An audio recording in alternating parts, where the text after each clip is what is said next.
before you open your mouth, before you start yelling at your uncles, right? Before you start giving them the khutbah, you come and hear the khutbah and you say, I'm going to do this at home. That's a good point. My dad needs to hear this one. This is going to make a great point of argument, right? A lot of excited young people do that. They discover the religion, they hold on to it, and they use it to debate with family, right? When you do that, you're basically abandoning what the messengers did. You have to have a little credibility first. When you turn to the religion, you become the best son, the best daughter, the best husband, the best wife. Speaking of the best husband, I want to tell you a story. A really good one on this subject, making people conscious of Allah. You don't just invite people to have taqwa of Allah with your words. Your character says a lot. A friend of mine, he became a friend actually on a short trip, told me about how he was raised in a Muslim family. He's Guyanese origin, and in Guyana there's Muslims that are committed, and there's Muslims that have mixed their religion with Hinduism, and some Muslims that are just Muslim by name, and they've completely almost lost everything of the religion. They almost know nothing of the religion. So as he was growing up in New York, he almost completely just wasn't even practically Muslim. He used to, get into fights with his mother. He went to jail a couple of times. He was in gangs, all kinds of stuff. Later on in life, he decides he wants to, he's looking for God. And he knows at least by name he's Muslim. I think his name was Muhammad or something, right? By name he's Muslim, so he should look into what religion first? Islam. So he starts looking into Islam, starts going to the masjid, starts learning how to pray again, becomes more serious. At the time he was, he had married his girlfriend who was Christian or whatever. Right? He starts becoming more serious about the religion.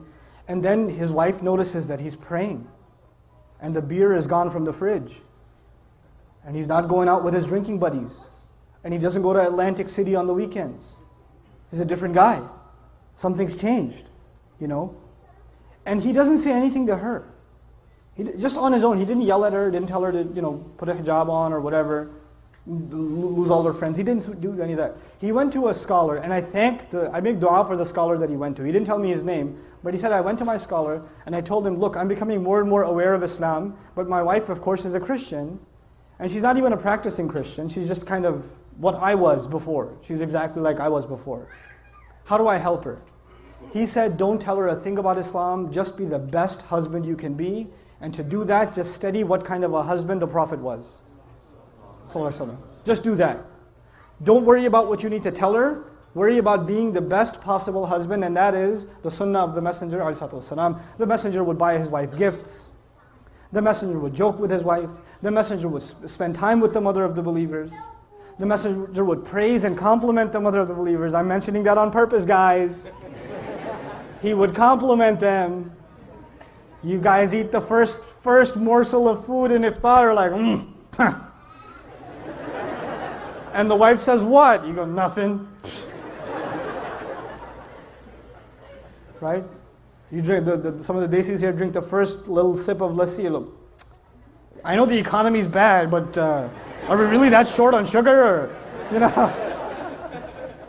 very painful for you to say a compliment. I understand, especially for those of you that come from my original country, Pakistan. For you to give a compliment to your wife can cause an ulcer. So I understand, but it's a sunnah, guys. Good food. That's amazing. And our wives, the sisters are so used to hearing nasty things from us that when we say nice things, they get freaked out. Like if the husband just says, you look really nice today. She goes, what do you want? like, she gets worried, like he's up to, we got to fix that. That's a problem. It can't be healthy. So he starts doing these things with his wife.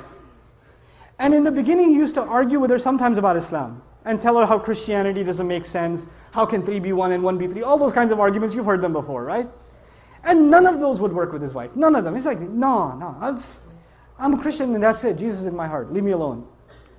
3 years go by, he stops talking to her about Christianity and how dumb it is or whatever, stops debating with her. He's just being what he can be as the best husband. And one day he's making maghrib and his wife joins him in salat. And he's in salat. It messes up his salat, right? What's happening here?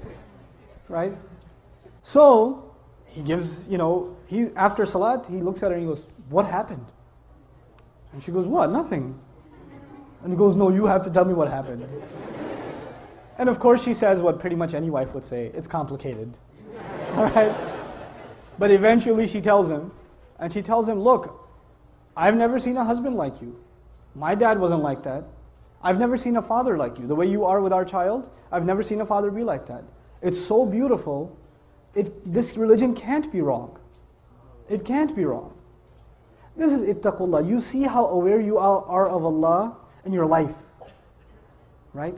It's not how many ayat you've memorized, how many ahadith you know, how much knowledge you can spit out at someone, how many quotes from scholars you can deliver. It's not about that. It's how are you living your life? People can see that. You're calling people to the taqwa of Allah. حَقَّ تُقَاتِهِ وَلَا تَمُوتُنَّ إِلَّا وَأَنْتُمْ مُسْلِمُونَ. شباب الهدى قد بلغت أمتي عليكم من الأمل المنتظر سروحا تقاوم عصف الظلام وتهزأ بالفسق النظر.